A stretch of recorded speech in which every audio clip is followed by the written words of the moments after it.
Kit cricket stadium रे Ranji trophy 16 तारीख रु चलीथिबा ओडिशा एवं नागालैंड मध्य 13तम रणजी मैच रो द्वितीय दिन में मोट लीड 130 रन सह ओडिशार स्थिति दृढ़ रही। प्रथमे टॉस जीति बैटिंग निष्पत्ति नहीं ओडिशा पुरुष क्रिकेट दल श्रृंखलित क्रिकेट प्रदर्शन करथिला।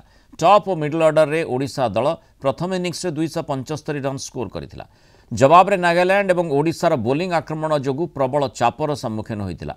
नागालैंड दल 161 रन रे ऑल आउट हो गले।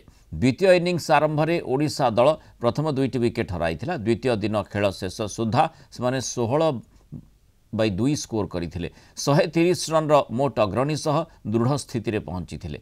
खेल शेष होगा पर संबर्धना समारोह आयोजन करा जायतिला। कार्यक्रम में किट किस एवं किम्स प्रतिष्ठाता डॉक्टर अच्युत सामंत एवं ओडिशा क्रिकेट एसोसिएशन सभापति एवं एमजीएम ग्रुप रो सीएमडी पंकज लोचन महांती समेत विशिष्ट अतिथि मानक उपस्थिति रे उभय दलर मैच अधिकारी अंपायर अधिनायक एवं परिचालक मानक सम्मानित करा जायतिला।